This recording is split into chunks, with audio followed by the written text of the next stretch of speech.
Моля батко да дойде при мен, за да му представя този уникален автомобил.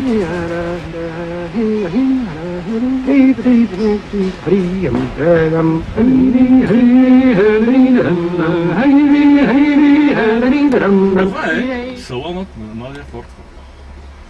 Той е оборудван с два дисплея. Тук се показва каква е скоростта, там се показва какви са оборотите. От тук, чайче тази пречи малко, от тук се гледа навигацията и се гледа и радиото. Между другото, ключа е... Къде е ключа? Ключа, ако е някъде в околност и по Bluetooth го намираме, то той къде е ключа?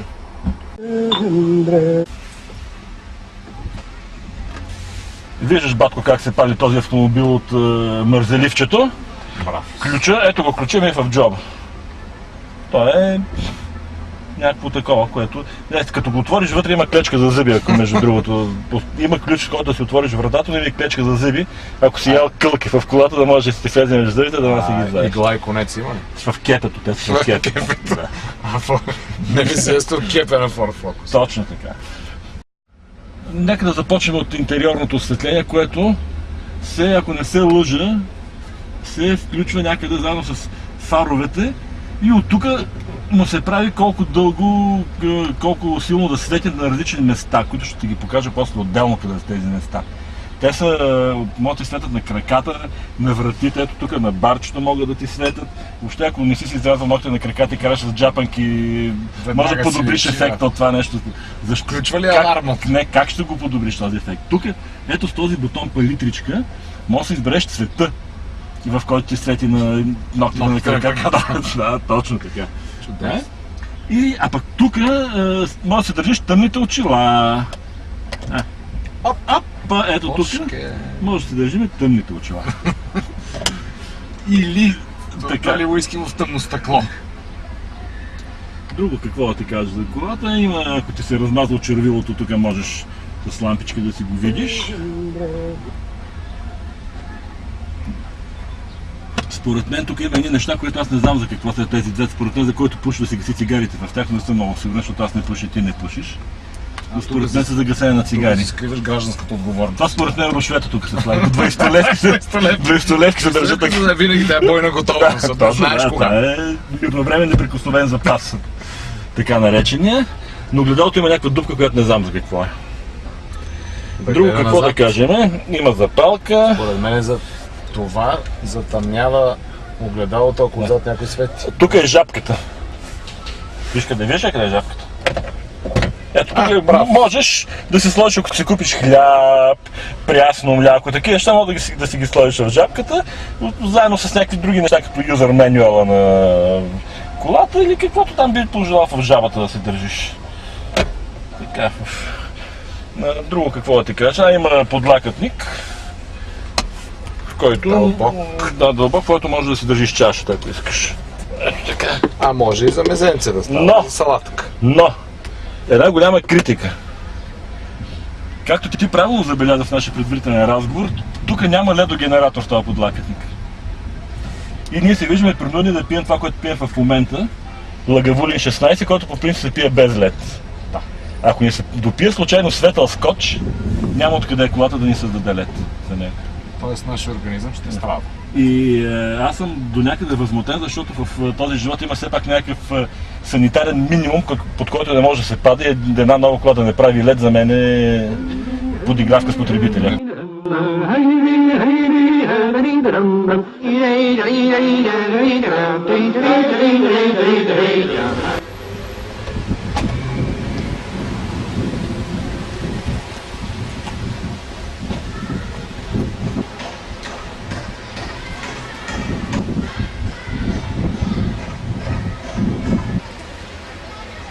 Това какво е? Това е... Сега ще обясня тук. Това е, както пише, авариен комплект. Това са някакви неща от първа необходимост и би трябвало да очакваме, че тук не трябва да има нищо излишно в този комплект. Нека аз между другото не съм го отварял да видя какво е вътре. Аз ще го отворя и ще проверим. Това тук.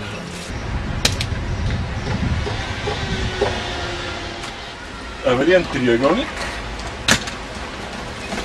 Имаме First Aid Kit. Иначе автоаптечка. Явно авто е First, аптеч е Aid, а така е Kit. Имаме Il giubbino catarifrangente, така наречената светлоотразителна жилетка. Да се слага на поседалката на шофьора. Точно така, да. Имаме още една аптечка. Значи, ако ни спрат органите, да дефектираме ли аптечка, не може два пъти да покажем. А може и да се освежим. Да. И тук има нещо, на което Дъглас Адамс се казва, че така се размножават кръстатите от веркането. Заправиш го някъде в едно чекмече, то се размножава. Един ден, като го спече на пъти от нужно как да седеш, го изхвърляш и то по този начин се размножава. Така и това е с багажника.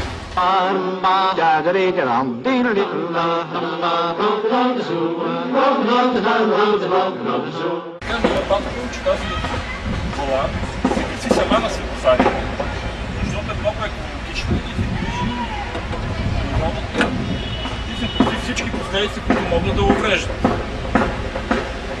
Искам да му кажа няколко думи за този великолепен двигател. Това е любими мой приятел. Този двигател се нарича EcoBoost. Характерен е с това, че е едва 1,6, което определено е под нашето достоинство, но пък за сметка на това с тях прави 182 конски сили. И действително съм го пробвал, изпреварва много добре, непрекъсната в населено място, в извън населено място, в детска градина, в гимназия, в прогимназия, в двора, навсякъде изпреварва великолепно, ускорява се много добре.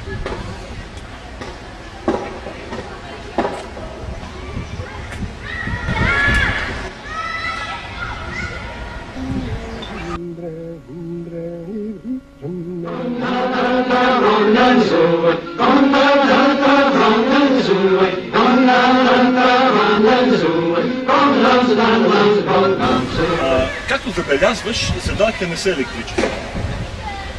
Това е една от няколкото слабости на този автомобил, специално това изпълнение. Той не е 4x4, няма парктроник и седалките не са електрически, за най-голямо съжаление.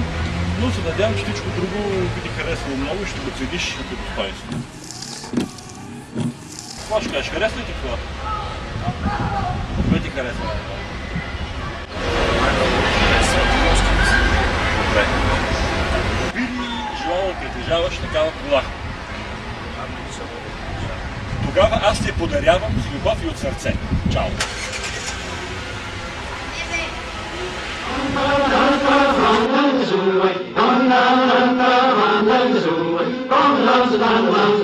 From